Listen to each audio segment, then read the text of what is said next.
Hey, it's your great General Casey me. So from now on, I plan on doing a review video of any game I play. This here video is to go over the criteria I will be using. Firstly, mm, these will all be my own personal opinions, so please take everything I say with a grain of salt, despite the fact I hate salt. Now, onto the overview of the reviews. I'll be breaking each game down into four main categories, mm,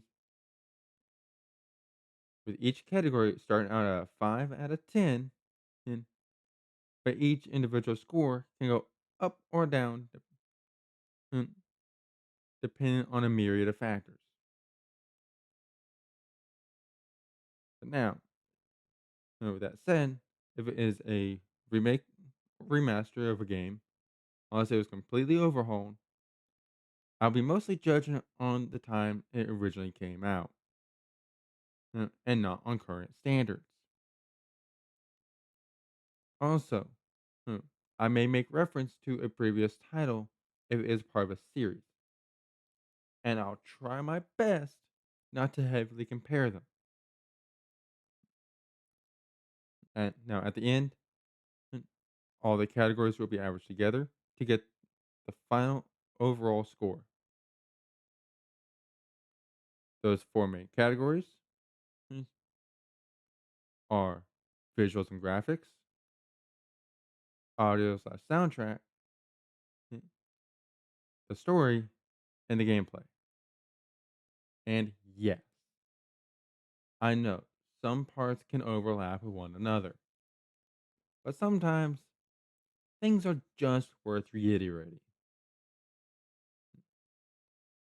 Now, I, now I'll also be going over the conditions on how each category score can go up or down with rough examples. I personally am a decent believer in doing things slightly in order. So we're going over the visuals/graphics conditions, which are how unique their designs are. So if it looks unoriginal or like most games in its genre, then I'll mark it down some. Um, but if I can tell they actually put some creativity into it, then I'll give them more credit. Next, the ability to tell what and where things are. Because I don't care how creative and unique a design is if I can't tell what it is for the most part or where things are at, like in the horror game Madison, where I couldn't see an important item that I needed to progress that was right in front of my eyes to the point where I had to look it up in a guide. Now, uh, next thing is how good does it look? This one is completely a matter of opinion. Also depends on the art style they're going for. So if they're going realistic and doesn't really look realistic, marking it down. If it's pixel art and the pixel art looks good, cool. Hmm, that type of thing. Yeah. And lastly, the amount of visual bugs. I don't mind if there are a few of them, especially for games like Cyberpunk 2077, where there's a lot going on. But if it is a constant thing and or game breaking, then there's obviously an issue. Time for the conditions for the audio and soundtrack, which are if it has any, the quality of the voice acting. I personally think this one is pretty self-explanatory. So on to the next one, which is the quality of appropriate sound cues. So pretty much how good things sound and, and the things should make the appropriate sounds. I.e., Spider-Man's web slinging shouldn't sound like gunshots. If a character makes a fart, or it should sound like a fart. Mm, that type of thing. Mm. Next is how much am I enjoying music? Is the soundtrack good? And is it entertaining? Is it engaging? Hitting the right story beats? That type of thing. Mm. And finally, the amount of audiobooks. Again, I don't mind if there are a few of them, like the occasional miscues. Mm, But if it is a constant thing, like having the audio cut in and out, uh, even after I check my setup multiple times, then there's an issue. Now, on to the conditions for the story category. And those conditions are mm, how engaging the story is. So pretty much how good is the writing, or in other words, does it keep my interest? Next, how unique the story is. Because yes, I do believe you can have an engaging story that's not particularly unique, like most superhero uh, or military FPS games. They don't always tell the most unique things, like think COD. Uh, but the story is actually shows some creativity to it, and again, and I'll give credit where it's due.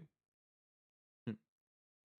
Next, how good slash easy the world building is. Hmm.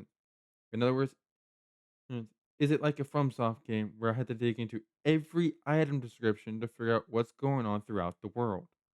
Mm. Or is it done well enough through multiple ways, i.e., dialogue, documents, and and, uh, and item slash quest descriptions? And, and to round off the story conditions, the ease of knowing what to do and where to go. Pretty much, if I'm constantly having to use a guide on both side and especially main quests, there's a problem. Because a good story should be able to tell you what you're doing and where you're going without it feeling like it's holding your hand or hiding things. And finally, on to the last category, gameplay. Its conditions are how engaging is it? For example, uh, the combat in Tales of Symphonia was extremely boring, since it handled best well in auto battle mode, or like in Little Misfortune, where it's mostly pick between option A or option B. But if it feels more involved, in what if I feel more involved in what's going on, then obviously I'm more engaged. Next, how unique is it? In other words, how does it have any unique mechanics to it that stand out, and how well does it implement them? Like think Spider-Man's web slinging eh, and movement. Those are good mechanics. How good is the UI?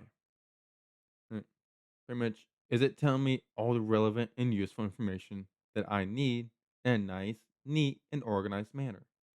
Now, a big negative for me. hmm, Do I need to adjust the difficulty? Because the way I play and review games has been and always will be on the normal difficulty. Because the way I see it, it that should be the way that the developers intended the average person to play.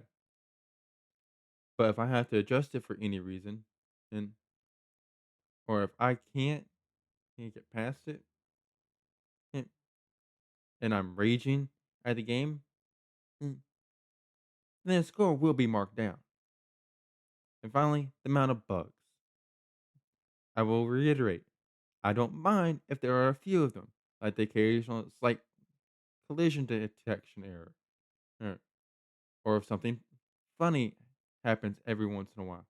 But if it's a constant thing or it's game breaking, then again, there's an issue. Now, with all that said, I like to say again to take any and all my game reviews, or as I prefer to call them, my game debriefings, with a grain of salt. The reason I say that is because everyone's taste in games are different. And I am just some random person off the internet that loves to play single player games in my spare time. Hell, I just started putting little reviews of the games I streamed on my socials after I beat them. And now I'm finally started putting these little reviews into videos that I plan and on putting up roughly a week after I beat the game. I also plan on putting those reviews in in both the series that they're a part of that playlist and in a specific playlist just for all the reviews. If you just want to go through the reviews and find which ones you like there you go. All that said, yeah, thank you, yeah, and hope to see you in the next one. I would like to thank all y'all for watching this shit show. Like what you saw, then you're more than welcome to hit that subscribe button. And if you'd like to be a part of the show, you can follow me on my Twitch channel. Stay up to date whenever I go live or post any new content. Hit those bell icons, join my Discord, and follow me on my X/Twitter and Blue Sky.